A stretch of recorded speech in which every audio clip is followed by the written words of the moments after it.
తాకట్లో ఉన్న మీ బంగారాన్ని విడిపించి ఆ రోజు ఆన్లైన్ రేటుకి కొంటాం. Sharma gold company. నమస్తే, మీరు చూస్తుంది సుమన్ టీవీ. నేను మీ కీర్తి. నాతో పాటు ప్రముఖ ఆస్ట్రాలజర్ సురేష్ బాబు గారు ఉన్నారు. నమస్తే సురేష్ బాబు గారు. కీర్తి గారు నమస్కారం అండి. సురేష్ బాబు గారు, ద్వాదశ రాశుల్లో భాగంగా ఏ రాశుల వరకు ఎలా కలిసి వస్తుంది, ఎంతవరకు కలిసి వస్తుంది, ఏమేమి రెమెడీస్ చేస్తే ఇంకొంచెం సక్సెస్ఫుల్గా ముందుకు వెళ్తాము అని మీరు చెప్తా ఉన్నారు. కమెంట్ బాక్స్ మీరు ఒకవేళ చెక్ చేసి ఉంటే కనుక 99.9% అన్ని పాజిటివ్ రిజల్టే కనిపిస్తున్నాయి. యాజ్ ఇట్ ఈస్ జరుగుతుందండి. రెమెడీస్ ఫాలో అయితే మాకు ఉపశమనం లభిస్తుందని నిజంగా దేవుడు ఇచ్చిన బ్లెస్సింగ్సే అనుకోవాలి. మీరు అలా చెప్పడం, మాకు అలా కలిసి రావడం కూడా. సో మార్చి నెలలో ముందుగా మేషరాశి వారికి ఎలా ఉంటుందో తెలుసుకుందాం. మనం ఈ మార్చి మంత్ కనుక చూసుకుంటే మనకి తెలుగు మాసాల్లో కోయిన్సిడెన్షియల్గా మనకి ఫాల్గుణ మాసం స్టార్ట్ అవుతుందండి. ఈ ఫాల్గుణ మాసంలో ముఖ్యమైన పండుగలు రెండు ఉంటాయి. ఒకటి హోలీ పౌర్ణమి రోజు వస్తుంది. తర్వాత మనకి ఈ మాస ఎండ్లో మనకి ఉగాదితో స్టార్ట్ అయిపోతుంది. ఉగాది నుంచి మనకు కొత్త ఇయర్ స్టార్ట్ అయిపోతుంది.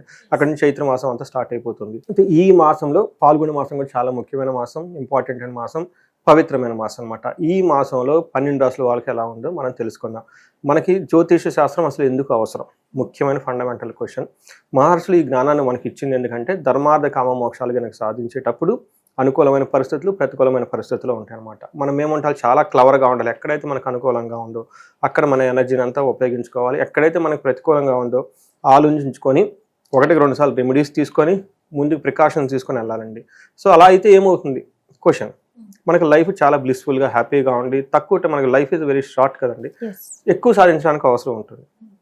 ఎక్కువగా ధర్మము, ఎక్కువగా అర్థము, ఎక్కువగా కామము, ఎక్కువగా మోక్షం. తక్కువ టైంలో అన్నీ మనం చేసుకుంటూ వెళ్ళిపోతుంటాం.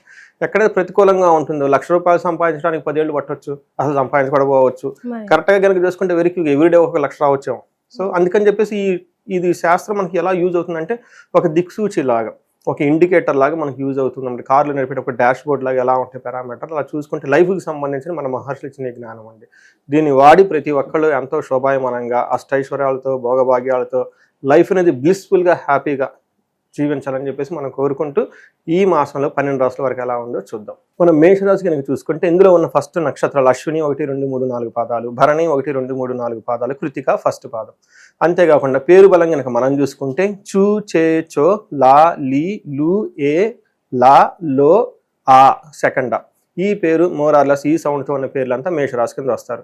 మన గ్రహస్థితి మార్చి మంత్లో ఎలా ఉంటుందంటే సూర్యుడు 14వ తారీఖు మీనరాశిలోకి వెళ్తున్నారండి. ఈసారి మీనరాశిలోనే మనకి 4 గ్రహాలు ఉంటుంది. సో అందులో వచ్చేటప్పటికి మనకి రాహు అక్కడే ఉంటున్నారు. రాహుతో పాటు సూర్యుడు జాయిన్ అవుతారు. తర్వాత బుధుడు, శుక్రుడు కూడా ఆల్రెడీ అక్కడే ఉన్నారండి. అంటే ఎక్కువ ఈ ఈ మార్చి మంత్లో ఈ 4 గ్రహాల యొక్క ఇంపాక్ట్ చాలా ఎక్కువ ఉండబోతుంది. అంతేకాని గ్రహణం కూడా రాబోతుంది. అంటే గ్రహణం యొక్క ఇంపాక్ట్ కూడా వీళ్ళకి ఎక్కువ ఉంటుందండి. సో ఇది గమనించుకొని మన గ్రహణం గురించి సపరేట్ వీడియో చేద్దామంటే వాళ్ళకి ఎలాంటి ఇంపాక్ట్ ఉంటుంది. ఇది వచ్చేటప్పుడు రెగ్యులర్ గా ఉండే ఫార్మాట్ లో మనకు చేద్దాం. మనకి ఈ 4 యొక్క గ్రహాలు, బుధుడు మీనరాశిలోకి, శుక్రుడు మీనరాశులు, కుజుడు వచ్చేటప్పటికి మిథున రాశిలో ఉన్నారండి. ఈ యొక్క 4 గ్రహాల యొక్క ఇంపాక్ట్ వీళ్ళ మీద ఎలా ఉండబోతుందంటే మన మహర్షులు లఘు గోచారము, సూక్ష్మ గోచారం అనే ఒక కాన్సెప్ట్ ఇచ్చారండి. దీని ప్రకారం మనకి ఏమంటే వెరీ సమరీ బ్రీఫ్గా మనం ముందుగానే తెలుసుకోవచ్చు ఎలా ఉండబోతుంది ఏంటనేది. ఇది కనుక చూసుకుంటే సూర్యుడు 14వ తారీఖు ముందు వీళ్ళకి విత్త లాభం అంటే ధన లాభాన్ని చూస్తూ ఉన్నారండి. ఆ తర్వాత సూర్యుడు వీళ్ళకి వచ్చేటప్పటికి అనవసరమైన ఖర్చులు పెరిగే అవకాశం ఎక్కువగా ఉంటుంది, ధన నష్టం జరిగే అవకాశం ఎక్కువగా ఉంటుంది, ప్రాపర్టీ నష్టం జరిగే అవకాశం ఎక్కువగా ఉంటుంది. అప్పటిదాకా లేదని కనుక దాచిపెట్టుకొని ఉంటే, సేవింగ్ చేసుకోకుంటే ఈ సేవింగ్ ఖర్చు అవకాశం ఎక్కువగా ఉంటుంది. అయితే ఇంకా మిగతా గ్రహాలన్నీ చాలా తటస్థంగా ఉంటున్నాయండి. ఇప్పుడు కుజుడు ఉన్నారనుకోండి, ఇలా ధనం ప్రాప్తి వాళ్ళు, కానీ అంత ధనం అయితే ఎక్కువగా రాదు. అలానే అవమానాలు జరిగే అవకాశాలు ఎక్కువగానే, బట్ అవి కూడా ఎక్కువగా జరగవు. కానీ వీళ్ళకి శుక్రుని వల్ల కూడాను కొంచెం ఇబ్బంది జరిగే అవకాశం ఎక్కువగా ఉంది. కానీ విపరీత వేద కాన్సెప్ట్ ఉండటం వల్ల 4 గ్రహాలు ఒకే చోట ఉండటం వల్ల మేషరాశి వాళ్ళకి ఒక్క ధనం విషయంలో తప్పగా మిగతా అన్ని విషయాల్లో సాధారణంగా ఉండే అవకాశం మనకి ఎక్కువగా ఉంది. ఓకే, అయితే మన డీటెయిల్స్ చూద్దాం ఎలా ఉంటుంది ఏంటనేది. 12లో సూర్యుడు ఉండటం వల్ల మనకేం చెప్తారంటే స్వస్థాన నాశనం చైవ బంధు రోగ ధనవేహం ప్రాణ పర్యంత మా పత్తి రవమానం వ్యయే రవు అని చెప్తారు అనమాట. అంటే మనకి 12వ ఇంట్లో కనుక సూర్యుడు కనుక ఎవరికైతే ఉంటే ఏం జరుగుతుందంటే స్వస్థాన నాశనం చైవ, పదవిని కోల్పోయే అవకాశం ఎక్కువగా ఉంటుంది. సో మనకి రీసెంట్గా ఒక ఇన్సిడెంట్స్, నేను ఈ రాశి ఫలాలు చేస్తున్నప్పుడు మకర రాశి వాళ్ళకి, సో వాళ్ళకు కూడాను కపుల్ ఆఫ్ మంత్స్ బ్యాక్ 12వ స్థానంలో రవి ఉన్నారు. ఓకే, ఆ టైంలో ఇలా అడిగారు, ఏమంటే గురువు గారు కొత్తగా జాబ్ వచ్చిందండి మాకు, అసలు ఏంటి పొజిషన్ అని. నేనేం ఆలోచించానంటే వీళ్ళకి ఏలినాడు శని అయిపోతుంది కదా, అంతా బాగుంటుంది అన్నట్టు అనుకున్నాను నేను. అయితే ఇది ఇగ్నోర్ ఆ టైంకి నా మైండ్కి రాలే ఇక్కడ సూర్యుడు ఉన్నారు అని చెప్పేసి. ఆ తర్వాత 15-20 డేస్కి నాకు ఫోన్ చేసి గురుగారు జాబ్ పోయిందండి ఏంటి అని చెప్పేసి. నేను అప్పుడు రియలైజ్ అయినా సూర్యుడు అక్కడ ఉన్నారు, ఆ విషయం నేను మర్చిపోయానని చెప్పేసి. అందుకని చెప్పేసి ఆస్ట్రాలజర్స్ చాలా ఏమండాలి, సెన్స్ ఆఫ్ ప్రెజెన్స్ చాలా ఎక్కువ ఉండాలండి వాళ్ళకి. చూడండి వాళ్ళు ఎలా వెళ్ళిపోయింది మెసేజ్. నేనేమో ఏలినాడు వెళ్ళిపోతుంది కదా, మకర రాశి వాళ్ళకి బాగుంటుంది, మార్చి వరకు జాగ్రత్తగా ఉండి తర్వాత బాగుండని చెప్పేశాను నేను. కానీ అది అప్పటికే నష్టం వెళ్ళిపోయిందండి, సూర్యుడు వెళ్ళిపోయాడు అక్కడికి. సో ఏమంటే వీళ్ళకి కరెక్ట్గా ఇప్పుడు 2 months డౌన్ టు లైన్ ఈ రాశి వాళ్ళకి కూడాను, మేషరాశి వాళ్ళకి 12వ స్థానానికి సూర్యుడు రాబోతున్నాడు. కాబట్టి మనకి మహర్షులని స్వస్థాన నాశనం చేయవా అంటే ఉన్న జాబ్లో ఎక్కడైనా డీప్రమోషన్ రావటం, ఒక చోట నుంచి ఇంకో చోటకి రావటము, సంథింగ్ మీ యొక్క పెర్ఫార్మెన్స్కి తగిన విధంగా అప్రిషియేషన్ రాకుండా తక్కువ ఉండే అవకాశం, ఇవన్నీ జరిగే అవకాశం ఎక్కువగా ఉంటుంది. అందులో ఈ టైంలో వీళ్ళకి కొంచెం అప్రైజల్స్ అవన్నీ ఉంటాయి, కార్పొరేట్ ఎంప్లాయీస్కి year end assessments, salary hikes ఇవన్నీ ఉంటాయి. సో వీళ్ళకి కొంచెం అనుకున్నంత ఎక్కువగా రాకుండా తక్కువ ఉండే అవకాశం చాలా ఎక్కువగా ఉంది. తర్వాత మనకి బంధు రోగం, ధన వ్యయం, బంధువులకి చుట్టాలకి కొంచెం హెల్త్ కాంప్లికేషన్స్ ఉండే అవకాశం ఎక్కువగా ఉంటుంది. హెల్త్ కాంప్లికేషన్స్ ప్లస్ బంధువులతో గొడవలే అవకాశం కూడా ఎక్కువగా ఉంటుంది. అంతేకాకుండా ప్రాణంపై అంత ఇబ్బందిగా ఉండే అవకాశం ఎక్కువగా ఉంటుంది. టెన్షన్ పడతారు, జ్వరాలు ఇవన్నీ వచ్చే అవకాశం ఎక్కువగా ఉంటుంది. అయితే ఇంత ఉన్నా కానీ సూర్యుడు 12వ ఇంట్లో ఉండటం వల్ల వీళ్ళకి శత్రువుల మీద విజయం ఉంటుంది. ఓకే, రోగాలు ఏమైనా వచ్చినా కానీ టక్కని క్యూర్ అయిపోతాయి. సో ఇది వాళ్ళకి ఉన్న సూర్యుడు వీళ్ళకి మిక్స్డ్ రిజల్ట్, కొంచెం ఇబ్బంది పెడుతున్నా కానీ ఎండ్ సక్సెస్ వీళ్ళకే వస్తుంది. మనకి కుజుడు వీళ్ళకి మంచి యోగ్యతను తీసుకొస్తున్నారండి. మనీ ప్రకారంగా చాలా బాగుంటుంది, మనీ సోర్స్ ఆఫ్ ఇన్కమ్ బాగుంటుంది. తర్వాత వాళ్ళకి కెరియర్లో ప్రోగ్రెస్ కూడా ఉంటుందండి. సో ప్రోగ్రెస్ ఉంటుంది, ఇందాక చెప్పిన విధంగా నష్టం ఉంటుంది, కెరియర్లో ప్రాఫిట్ ప్రోగ్రెస్ కూడా ఉండే అవకాశం రెండు ఉంది. కాబట్టి వీళ్ళు కొంచెం జాగ్రత్తగా ఆలోచించుకొని క్యాలిక్యులేటెడ్గా వెళ్ళాల్సిన టైం అయితే ఉంది. బట్ కుజుడు వీళ్ళకి ఓవరాల్గా మంచి చేస్తున్నారు, బంగారు వస్తువులు కొనే అవకాశం ఎక్కువగా ఉంటుంది, ధనం లాభం ఇవన్నీ జరిగే అవకాశం ఎక్కువగా ఉంది. తర్వాత వీళ్ళకి శుక్రుడు కూడాను అంత యోగ్యత చేయట్లేదండి. శుక్రుడు వీళ్ళకి బాగా ఇబ్బంది పెట్టే స్థితిలో ఉన్నారు. 12లో శుక్రుడు జనరల్గా మంచి చేస్తారు, కానీ వీళ్ళకి విపరీత వేద కాన్సెప్ట్ ఉండటం వల్ల అంత వీళ్ళ యొక్క అవి శుక్రుడు పెట్టే యొక్క ఫలితాలు అంత వీళ్ళకి ఏమంటారు మెటీరియలైజ్ అవ్వవు, అంటే మైల్డ్గా ఉంటుంది అనమాట, ఎఫెక్ట్ ఉంటుంది చెప్పుకోవాలి. మనకేమంటే శస్త్రపీడం, చోర బాధ, అతి క్లేశో, మహద్భయం, కృషి రవ్యాధి, సర్వ విఘ్నం. ఏదైనా కనుక పనులు చేస్తే అందులో విఘ్నాలు వచ్చే అవకాశం ఎక్కువగా ఉంటుంది, కష్టాలు కలిగే అవకాశం ఎక్కువగా ఉంటుంది. తర్వాత వ్యవసాయం కానీ బిజినెస్ కానీ చేస్తే అందులో వాళ్ళకి లాభాలు రాకుండా ఇబ్బంది పడే అవకాశం ఎక్కువగా ఉంటుంది. వీళ్ళకి చోర భయం, వీళ్ళకి సంబంధించిన విలువైన వస్తువులు కోల్పోయే అవకాశం, దొంగలించే అవకాశం ఎక్కువగా ఉంటుంది. వీళ్ళు చాలా ఏమంటారు అలర్ట్గా ఉండాలి. అందులోనూ ఈ మాసంలో ఏప్రిల్ మార్చి మంత్లో కొంచెం పెళ్ళిళ్ళు అవి ఉండటం, తర్వాత పిల్లలకి ఎగ్జామ్స్ ఇవన్నీ ఉండటం, కొంచెం సమ్మర్ కదండి, కొంచెం బయట పడుకునే అవకాశం ఎక్కువగా ఉంది. ఈ రాశి వాళ్ళకి కొంచెం దొంగతనాలు అవి జరిగే అవకాశం ఎక్కువగా ఉంది, కేర్ఫుల్గా ఉండండి. రైట్. మరి నక్షత్రాల ప్రకారంగా మేషరాశి వారికి ఎలా ఉంటుందంటారండి? మనకి ఇందులో 3 నక్షత్రాలు ఉంటాయండి, అశ్విని, భరణి, కృతిక. అశ్విని వాళ్ళకి కనుక చూసుకుంటే 3 విషయాల్లో చాలా పాజిటివ్గా ఉంది, 3 విషయాల్లో ఛాలెంజింగ్గా ఉంది. వీళ్ళకి ఎక్కడ పాజిటివ్గా ఉందంటే వీళ్ళకి లాభప్రదంగా ఉంటుంది, మంత్ అంతా సౌఖ్యంగా ఉంటుంది. తర్వాత అనుకున్న పనులని అనుకున్న విధంగా కొంచెం అటు ఇటు అనే కానీ రిజల్ట్ వైజ్ అయితే అంటే ఉంటుంది. ఛాలెంజెస్ ఎక్కడ ఉన్నాయంటే అండి వీళ్ళకి కలహము, గొడవలు వచ్చే అవకాశం ఎక్కువగా ఉంటుంది. తర్వాత మృత్యు భయం, సో ఏదో ఒక విషయంలో వీళ్ళకి కొంచెం భయం కలిగే సిచ్యువేషన్లు ఎక్కువగా ఉంటుంది. తర్వాత వీళ్ళు అనుకున్న డ్రీమ్స్ నాశనం అని కూడా చూస్తున్నారు. మనం ఇందాక కూడా చెప్పుకున్నాము, కుజుడు సరిగా లేకపోవడంతో ధన నష్టము, వ్యవసాయదారులకి పంట నష్టం జరిగే అవకాశం ఎక్కువగా ఉంది. భరణి నక్షత్రం వాళ్ళకి ఇది 2 విషయాల్లో పాజిటివ్, 3 విషయాల్లో ఛాలెంజింగ్ ఉంది. ఎక్కడ పాజిటివ్ అంటే వీళ్ళకి లాభప్రదంగా ఉంటుంది, సౌఖ్యంగా ఉంటారు. మనకి ఛాలెంజెస్ ఎక్కడ అంటే గొడవలు అయ్యే అవకాశం ఎక్కువగా ఉంటుంది, అనుకున్న పనులు విఘ్నాలు వచ్చి ఆటంకం వచ్చేసి అది కార్యభంగమయ్యే అవకాశం ఎక్కువగా ఉంది.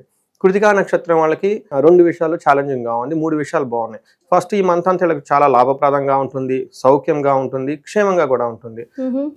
ఛాలెంజ్ ఏమంటే గొడవలు అయ్యే అవకాశం ఎక్కువగా ఉంటుంది. ఈ గొడవలు కూడా అన్నాదమ్ముల వల్ల గొడవలు ఎక్కువ ఉండే అవకాశం ఎక్కువగా ఉంటుంది, ఫ్యామిలీ డిస్ప్యూట్స్ ఉండే అవకాశం ఎక్కువ ఉంటుంది. దేహ పీడం, శారీరకంగా కొంచెం ఇబ్బందులు వచ్చే అవకాశం ఎక్కువగా ఉంటుంది, అంటే ఒళ్ళంతా ఎక్కడో పెయిన్స్ కానీ ఇలాంటివి వచ్చే అవకాశం ఎక్కువగా ఉంటుంది. కృతికా నక్షత్రం వాళ్ళు చాలా కేర్ఫుల్గా ఉండాలి. వీళ్ళకి వైరల్ ఫీవర్లు వచ్చే అవకాశం ఎక్కువగా ఉంటుంది, మానసికంగా అధికంగా చాలా ఒత్తిడికి గురే అవకాశం ఎక్కువగా ఉంటుంది వీళ్ళకి. మిగతా వాళ్ళకైతే ఓకే, నక్షత్రాల వైజ్ కనుక చూసుకోండి అంత పెద్ద ఏం లేదు. బట్ కృతికా నక్షత్రం అంటే చాలా కేర్ఫుల్గా ఉండడం ఎంతైనా అవసరం. రైట్. మరి వీళ్ళంతా అసలు మేషరాశి వారు ఎలాంటి రెమెడీస్ మార్చి నెలలో పాటించాలంటారు సురేష్ గారు? వీళ్ళకి మెయిన్ రెమెడీస్ వచ్చేటప్పటికి కలహము, గొడవలు జరిగే అవకాశం ఎక్కువగా ఉందండి. మనకి ఈ గొడవలు కూడా అంటే కొంతమంది చాలా సింపుల్ గా ఉంటాయి, కొంతమంది చాలా హై లెవెల్లో గొడవతా ఉంటాయి. అవునండి. అంటే వీటితో పాటు వాళ్ళ పర్సనల్ జాతకం కూడా మనం చూసుకోవాలి. అందులో మనకు తెలుస్తుంది. ఇది మనకు ఒక 25-30% ఉంటే పర్సనల్ కాలంలో వాళ్ళకి దశ ఏముంది, భుక్తి ఏముంది అని. అందుకని కొంతమందికి కలహం లైట్ గా ఉంటుంది, సింపుల్. కొంతమందికి కోర్టు కేసులు దాకా పోయి కొంతమందికి ఎక్కడికో వెళ్ళిపోతారు. మన టీవీలో న్యూస్లు చూసేస్తున్నాం అనమాట. అక్కడ దాకా వెళ్ళిపోయి సిచ్యువేషన్స్ కూడా ఉంటాయి. అంటే వాళ్ళ టైం బాగలేక, వాళ్ళ దశలు బాగలేకపోతే ఎన్ని జరుగుతుంటాయి. వాళ్ళకున్న తీవ్రతను బట్టి పరిహారాలు చేసుకోవాలి. ఫస్ట్ ఈ మార్చ్ వాళ్ళకి సింపుల్ రెమెడీ అంటే కందుల్ని కేజీ బాగా గనక దానం చేస్తే సుబ్రహ్మణ్యేశ్వర స్వామి గుడిలో చాలా చాలా బాగుంటుంది. గుడికి సంబంధించండి, గుడిలో అర్చకుడికి గుడికి ఇచ్చేస్తే ఎక్కడ ఇచ్చిన పర్లేదండి. సత్పురుషులకు ఎవరికి ఇచ్చిన పర్లేదు, బ్రాహ్మణులకి ఇచ్చిన. కొంతమంది ఈ మధ్య వాళ్ళు కూడా తీసుకోవట్లేదు, బ్రాహ్మణులు రిజెక్ట్ చేస్తున్నారు. నేను కూడా గమనించాను. సారీ అండి ఏమనుకోవద్దండి మేము తీసుకోవట్లేదు అని చెప్పేస్తున్నారు. అందుకని సత్పురుషులకి, గురువులకి, మంచి వాళ్ళకి, పేదవాళ్ళకి ఎవరికి ఇచ్చినా కానీ హంబుల్గా, వాళ్ళ తీసుకునే వాళ్ళ గుణం హంబుల్గా ఉండాలి, ఇచ్చేవాళ్ళు కూడా చాలా హంబుల్గా ఉండాలి. సో వాళ్ళు గుళ్ళో బ్రాహ్మణులు అని చెప్పేసి వద్దు వద్దు అని చేయలే ఊపిన వాళ్ళకి అనవసరం ఇవ్వటం ఎందుకండి. అందుకని చెప్పేసి ఉత్తమోత్తములకి, అవసరం ఉన్న వాళ్ళకి ఎవరికి ఇచ్చినా కానీ ఓకే, హంబుల్గా ఇవ్వాలి. తీసుకునే వాళ్ళు కూడాను ఒక గొప్ప వరం మనకి ఇస్తున్నారనే యాంగిల్లో తీసుకోవాలండి. అదేదో తీసుకున్నట్లు వాళ్ళు కూడా ఫీలింగ్ ఉండకూడదండి. వాళ్ళదేదో మనకు వచ్చేస్తుంది అన్న ఫీలింగ్ అలా ఉండకూడదండి. యాక్చువల్లీ ఇచ్చిన వాళ్ళకి మంచి వస్తుంది, కలిసిన వాళ్ళకి మంచి వస్తుందండి. నేను ఇందాక ఎక్కడో చూశాను, నేను పులిహార, నిమ్మకాయతో కనుక పులిహార చేసి పెడితే గురువారం రోజున ఇచ్చే వాళ్ళకి పుణ్యం అంటే తీసుకునే వాళ్ళకి కూడా పుణ్యం అండి. గురువు వస్తారండి. గురువు ఎప్పుడైతే వస్తారు, జ్ఞానం వస్తారు, పిల్లలు వస్తారు, ధనం వస్తారు, అంతా వచ్చేసింది. గురుబలం ఉంటే దేనైనా సాధించవచ్చు. సాక్షాత్తు ఇంద్రుడు అంతటి వాడే గురువుని యొక్క ఉదయం సాయంత్రం నమస్కారం చేసుకుని బయటకు వెళ్ళే ముందు ఆయన ఆశీర్వాదం తీసుకుని వెళ్తారు. గురువు పెద్ద చదువుకొని ఏమంటారు, మనందరికీ తెలుసు, సింపుల్ లైఫ్ గడుపుతూ ఉంటారనమాట. బట్ అంత విశేషం ఉంటుంది. అందుకని మనం ఏది చేసినా కానీ మనకి ఎవరిని ఇచ్చినా, చాలా మంది నేను కూడా ఇది కూడా చూస్తుంటానండి, ఇంటికి వాళ్ళ ఇంటికి వెళ్ళగానే ఒక గిఫ్ట్ ఇవ్వడానికి ట్రై చేస్తారు. వద్దు వద్దు వద్దు వద్దండి గిఫ్ట్ అనుకుంటారు. అలా చేయకూడదండి. మా మదర్ కూడా అలానే చేసేది. వాళ్ళ బ్రదర్స్ కానీ ఎవరైనా వచ్చి 500 రూపీస్ లేదంటే జాకెట్ మేకపోతే వద్దు వద్దు వద్దు నేను రిజెక్ట్ చేస్తుంది. తర్వాత నేను చెప్పాను మమ్మకి, ఇలా చేయకూడదమ్మా, మనకి శక్తోపాసన, వాళ్ళ ఉన్న పాజిటివ్ ఎనర్జీ మనకు రావాలి, మనకున్న పాజిటివ్ ఎనర్జీ వాళ్ళకి కావాలి. అప్పుడేమవుతుంది, మన ఎనర్జీ వాళ్ళ ఎనర్జీ డబల్ అవుతుంది. మనం ఏమనుకుంటాం, వాళ్ళది మనం తీసుకుంటే మనం వాళ్ళకి పోతుంది, ప్లస్ మైనస్ చూస్తున్నాం. But it's not plus minus, it's multiplication. Multiplication. అప్పుడు మా అమ్మ తీసుకొని స్టార్ట్ చేసింది. ఎవరు మనకి ఏది ఇస్తున్నా హంబుల్గా తీసుకోవాలి. ఎందుకంటే మనకు అదృష్టం ఉండబట్టి ఇవ్వబోతున్నారు. మనది ఏమంటారు, వాళ్ళకి ఎందుకు ఇస్తున్నారు, వాళ్ళకి ఇప్పుడు ఇస్తే మళ్ళీ రేపు మనం తిరిగి ఇవ్వాలి, ఈ లాజిక్ చాలా పెట్టేసుకుంటాం అనమాట. మళ్ళీ అందులో క్యాలిక్యులేషన్స్, పోయినసారి వాళ్ళు 1000 ఇచ్చారు, మనం 1005 రూపీస్ ఇచ్చాము, 5 రూపీస్ ఇది, అలా కాదండి. whatever comes to you with the most divine atmosphere, take accept it. తర్వాత నచ్చింది, మీకు నచ్చలేదు తీసుకున్న తర్వాత, ఏదో మీకు నచ్చిన వస్తువు ఏదో ఇచ్చారు, దాన్ని అంతే హంబుల్గా వేరే వాళ్ళకి ఇవ్వండి. మీకు కదా నీడీ ఉన్న వాళ్ళకి ఇవ్వాలి. మీకు ఉపయోగపడకపోయినా ఎదుటి వాళ్ళకి ఉపయోగపడవచ్చు. అవునండి, ఇది కంపల్సరీ గుర్తుపెట్టారు. ఎందుకంటే మనం ఉమెన్ సిరీస్ చేస్తున్నాం కాబట్టి అది చాలా బ్యూటిఫుల్ ప్రొసీజర్ మన పెద్దవాళ్ళు పెట్టారండి. అది ఆ పసుపు కుంకుమ పుణ్యకరమైన వస్తువులు ఇచ్చి తీసుకోవటం, శక్తి ఉపాసన చేసుకోవటం. శక్తి ఉపాసన, శక్తి క్రియ అని ఒక క్రియ ఉంటుంది, యోగాలో కూడా చెప్తారండి. ఇది మన ఈ శక్తి క్రియ ఎంత పవర్ఫుల్ అంటేనండి, జన్మ జన్మలో కనెక్ట్ అవుతుందండి. అంత పవర్ఫుల్. మనకు తెలియదు అది. మనం ఏమనుకుంటాం, ఏదో చిన్న ఏదో ఒక స్వీట్ ఒక తమలపాకులు ఏదో పెట్టేస్తున్నాం అనుకుంటాం, కానీ బట్ అది కాదండి. ఇట్ గోస్ బియాండ్, జన్మ జన్మకి వెళ్ళిపోతుందండి. అక్కడ కూడా మనకు క్లియర్ అయిపోతుంది. బ్యూటిఫుల్ ప్రొసీజర్ మన వాళ్ళు పెట్టారండి. సో అందుకని ఇట్స్ ఆల్ ప్రూవెన్ అండి, ఇట్స్ ఆల్ ప్రూవెన్ అండి. చాలా మందికి పునర్జన్మలు మనకి హిప్నాటిజం ద్వారా ఇటు వరకు చేసి కనెక్ట్ అయిన ఉన్నారండి. మనకి చేసి చెప్పుకుంది కాదండి. ఇట్స్ ఆల్రెడీ చాలా రీసెర్చ్ పేపర్స్ ఉన్నాయండి వీటి మీద. సో నేను ఇవన్నీ తెలిసినప్పుడు మై గాడ్ ఇవన్నీ మనకు ఎందుకు చేయట్లేదని నేను అనుకుంటాను. మన దగ్గర ప్రొసీజర్ ఉంది తెలుసు, కానీ మనం చేయట్లేదు. ఇంకొకటి సరైన అంటే దృక్పథం అంటారండి, మన ఏమంటారు అవుట్లుక్, పర్సెప్షన్ కరెక్ట్గా ఉండాలి దాని గురించి.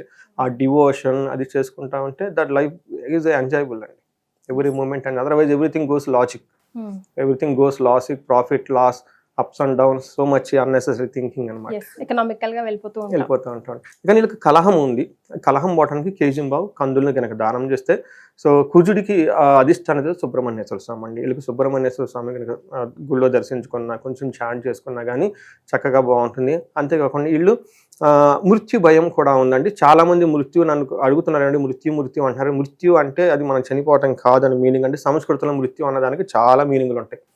మృత్యు అంటే ఆగిపోవటం అండి. ఓకే, ఏం ఆగిపోవటం, మన ప్రాఫిట్ ఆగిపోవటం, లేదంటే మనం ముందుకెళ్ళాలనుకుంటాం అది ఆగిపోవటం, ఎక్కడో కనుక స్ట్రక్ అయిపోండి దాన్ని మృత్యం అంటారు. అది పోకుండా అంటే అమృత్యం, అమృతం, ముందుకెళ్ళిపోవాలి కంటిన్యూస్గా. మనం చేసిన ప్రతిదీ ముందుకెళ్ళాలనుకుంటాం కదా, మృత్యు అనొచ్చు, అనుకుంటామండి. కానీ చాలా మంది మీరు వాళ్ళు చెప్పకండి అంటున్నారు. మరి శాస్త్రంలో చెప్పారు కదా. మరి నేను ఇక్కడ మీకు సౌఖ్యం అని చెప్తున్నాను, ఎంజాయ్ చేస్తున్నారు. లాభం అని చెప్తున్నారు, ఎంజాయ్ చేస్తున్నారు. సర్వజన పూజ్యం అని చెబుతున్నారు, రాజ్య లాభం అని చెబుతున్నారు, అన్ని చెబుతున్నారు కదా. మరి ఇది కూడా ఉండాలి కదా. ఇది కూడా ఉండాలి. కానీ మీ నోటితో వింటే మాకు అదో కొంచెం క్లిక్ అంటుంది. బట్ మీరనే మృత్యు అంటే మృత్యు చనిపోవడం, చావు, డెత్ కాదు, పనిలో ఆటంకం. కరెక్ట్ అండి. దాన్ని పాజిటివ్గా తీసుకోవాలండి. ఎందుకంటే బ్రహ్మ, విష్ణు, మహేశ్వర మనకి వైరాగ్యం కూడా ఉండాలండి. జీవితంలో కొన్ని వదిలిపెట్టుకోవాలండి. ఓకే, ఆ కళాత్మకంగా వదిలిపెట్టుకోవటం కూడా వైరాగ్యం అంటారు. వైరాగ్యం అంటే ఏంటి? బ్రహ్మ ఏం చేస్తాడు, మనకు వచ్చింది ఉదయాన్నే లెగుస్తామని గుర్తు పెట్టుకుంటాం. నేను తర్వాత ఈ రోజంతా మనం వర్క్ చేసుకోవాలి, ఫుడ్ తినాలి, అదంతా మనకేమో విష్ణువుకి సంబంధించి. నైట్ మళ్ళీ పడుకుంటాం వదిలేసి ఎక్కడికక్కడ. నిద్రలో మనం ఏం చూసుకోం కదా, మా హస్బెండ్, మా పిల్లలు, మా అప్పులు ఏం ఉండగా నిద్రపోతాం చక్కగా. దట్స్ వాట్ ఈశ్వరుని ఎందుకు పూజిస్తాం? ఆ వదిలేసుకోవాలి. అందుకని అమృత మృత్యుంజయం ఎవరికి? ఈశ్వరుడికి సంబంధించింది. అది బ్రహ్మకి సంబంధించింది కాదు, విష్ణువుకి సంబంధించింది కాదండి. మన దగ్గర నుంచి వెళ్ళిపోయాక కూడా ఈశ్వరు ఆడుకుని ఈశ్వరికి వెళ్ళిపోతుంది, మళ్ళీ మంచి మంచి వచ్చేస్తాయి. బట్ వదులుకునేది కళాత్మకంగా, డివోషనల్గా వదులుకోవాలండి. దట్స్ వాట్ వైరాగ్యం. వెరీ బ్యూటిఫుల్లీ సెడ్ అండి. సో ఈ పరిహారాలు మేషరాశి వారు పాటిస్తే చాలా చాలా బాగుంటుంది. మళ్ళీ నేను కొంచెం మంది తీవ్రత చాలా ఎక్కువ ఉన్న వాళ్ళకి దిష్టులు తగులుతాయి, తర్వాత రకరకాల ఏడుపులు ఉంటాయి. ఇవన్నీ మనకు తెలుసు కదండి. మనం కష్టపడి చేసుకుంటూ ఉంటాం. కొంతమంది నేర బుద్ధి ఉన్న వాళ్ళు మనల్ని ఏడుస్తూ ఉంటారు, దిష్టి పెడుతూ ఉంటారు. అందుకని వీళ్ళకి సమస్య తీవ్రతలు ఉంటే కనుక వీళ్ళు ఒక బ్యూటిఫుల్ అండి, నాకు బాగా నచ్చింది ఏమంటేనండి, మన్యు పాశుపత అభిషేకం అని ఉంటుందండి. జనరల్గా మనం రుద్రాభిషేకం చేయించుకుంటాం. కొంచెం బాగా చేయించుకున్న వాళ్ళకి ఏకాదశ రుద్రాభిషేకం అన్ని మంత్రాలు చదువుతారు. ఇందులో మహన్యాసపూర్వక ఏకాదశ రుద్రాభిషేకం ఇంకా టాప్ అనమాట. అది 1.5 hour పడుతుంది. దీనికి ఇంకా ఆంజనేయ స్వామి మంత్రాలు సంపుటీకరణ చేస్తాం. ఆంజనేయ స్వామి అంటే ఏమండి, కార్యజయం చేయడానికి ఇవ్వండి, తర్వాత దుష్ట పిల్లలను బయటకు కొట్టడానికి కానివ్వండి, ఎలాంటి బాధలు ఆంజనేయ స్వామి అంట. ఈయన మంత్రాలతో సంపుటీకరణ చేస్తే ఇంకా లెంతీ పూజ అవుతుంది అంటే స్ట్రాంగ్ అనమాట. అది నేను చాలా మందికి చేయించానండి. విత్-in 1 week రెమెడీస్ అండి. అది రిజల్ట్ అండి అసలు చాలా మంది. అందుకని నేను చాలా మందికి అది చెప్తాను అనమాట. అంటే చాలా మంది దీని గురించి కూడా తెలవదు. ఇది రుద్రాగ్ని. మాకు ఇంకొక ప్రాబ్లం ఏమంటేనండి, ఏమంటే మీరు చెప్పారండి మా విలేజెస్లో ఉండవని చెప్తారు. శివుడి గుళ్ళో ఉంటాయి, ఎప్పుడో ఉదయం వచ్చేసి నీళ్ళు వెళ్ళిపోతారండి, సరిగ్గా చేయరండి. కొంచెం టౌన్స్లో అయితే ఓకే చేస్తారండి, కానీ ఆ మహన్యాసం చేయరండి. నేనేం చెప్తానంటే, మహన్యాసం ఎవరైతే చెప్తారో వాళ్ళకి ఆవాహన చేయించుకోవాలి. నేను చేస్తుంటే నాకు రుద్రుని ఆవాహనం చేయాలి. బట్ అది మాకు చేయట్లేదండి, వాళ్ళే చేస్తారంటే రకరకాలు. బట్ ఫెసిలిటీ ఉంటే ఖచ్చితంగా చేయించుకోమని నేను చెప్తాను. లేదంటే మనకు కనెక్ట్ అయినా కానీ మీరు చేయించండి, మీ ద్వారా చేయించు, మేము చేయించేస్తాం. వాళ్ళకి లైన్లో, ఆన్లైన్లో వాళ్ళు ఎక్కడికి వచ్చినా కానీ. సో వాళ్ళకున్న ప్రాబ్లమ్స్ అన్ని పోతే ఖచ్చితంగా చేయించుకోవాలి. అందులోని వీళ్ళకి కొంచెం నాశనం అని కూడా ఉంది కాబట్టి ఈ రెండింటికి సంబంధించి ఈ పూజ కనుక ఒక్కడ కనుక చేయించుకుంటే half day and 3-4 hours time కనుక స్పెండ్ చేస్తే ఎవరికైతే ప్రాబ్లం ఉందో వాళ్ళలోకి రుద్రుని ఆవాహనం చేసి చక్కగా బ్రాహ్మణోత్ముఖంగా వేదాశీర్వాదం ఇచ్చి మంత్రఘోష చేసి ఈ పూజ అంతా చేసి పంపించేస్తాం. రైట్. చాలా సంతోషం సురేష్ గారు, ధన్యవాదాలు. నమస్కారం అండి.